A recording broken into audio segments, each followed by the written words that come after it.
Halo Sobat Diksi, selamat datang di eksplorasi asik kita kali ini di DIKSI, Diskusi Asyik Sastra Indonesia. Langsung aja nih kita bahas materinya. Buat yang belum kenal, aku Taufik Samantamu, tapi panggil aja Samantamu biar lebih santai ya. Jadi gini, sebagai guru bahasa Indonesia di daerah Tangsel, tiap hari tuh aku berhadapan langsung sama gaya bahasanya anak-anak Gen Z yang wow, dinamis dan cepat banget berubahnya. Nah, dari pengalaman ngajar itu, aku sadar ada satu hal fundamental yang benar-benar tiap hari kita sentuh tapi sering banget disepelekan. Di pemaparan kali ini, kita bakal ngebedah keajaiban dan sejarah dari sesuatu yang namanya huruf. Coba kalian bayangkan sebentar.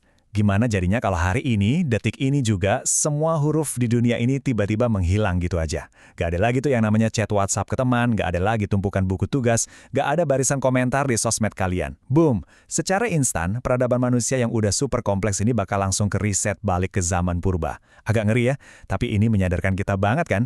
Makanya, buat benar-benar paham seberapa dahsyatnya kekuatan sebuah huruf, agenda kita hari ini punya 4 poin bahasan. Pertama, sejarah, dari gambar ke abjad. Kedua, fungsi, huruf sebagai mesin waktu.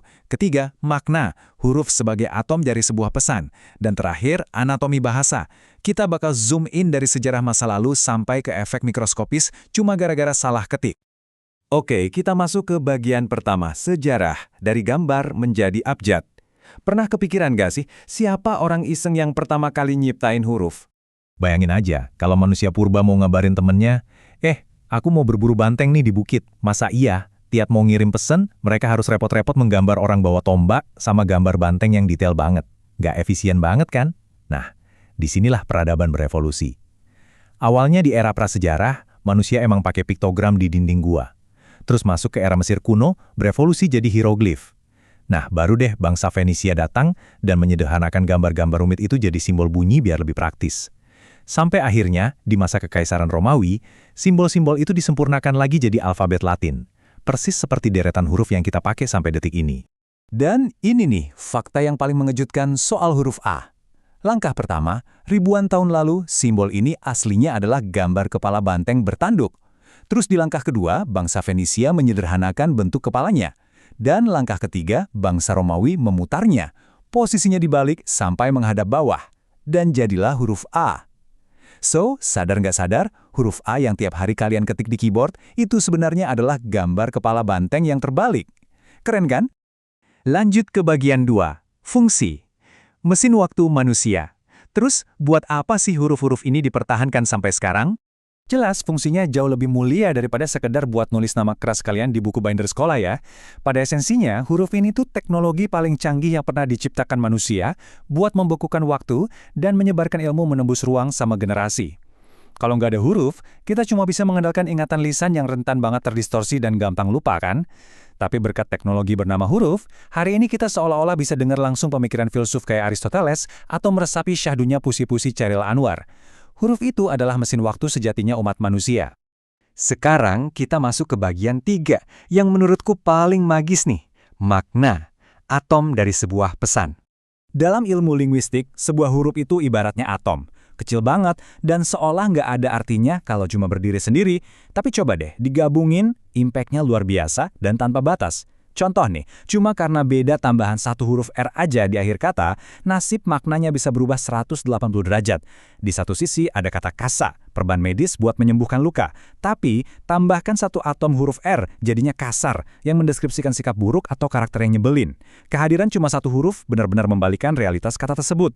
Atau coba deh bayangkan kekacauan di skenario ini. Kalian lagi chat guru pagi-pagi mau minta izin.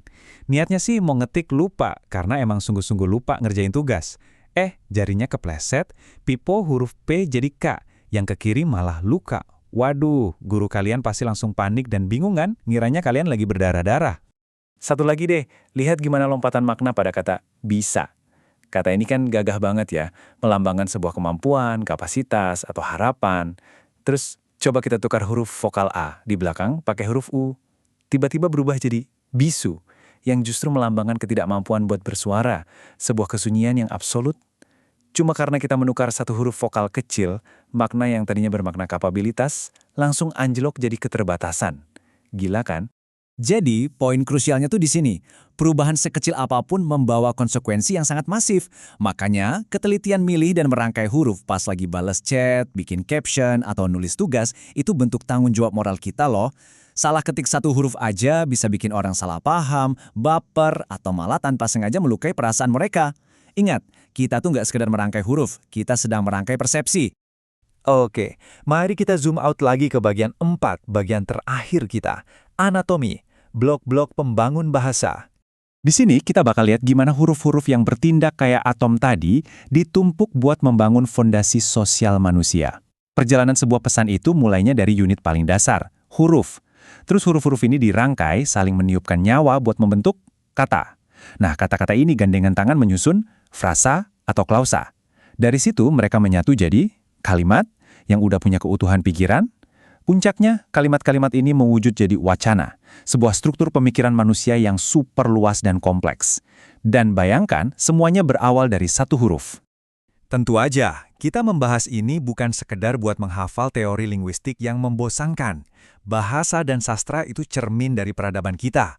Membedah anatomi bahasa berarti kita lagi menyingkap nilai-nilai, amanat, dan pesan tersembunyi yang dititipkan dalam setiap komunikasi manusia. Lewat bahasalah kita melihat gimana sebuah masyarakat itu berpikir dan berinteraksi.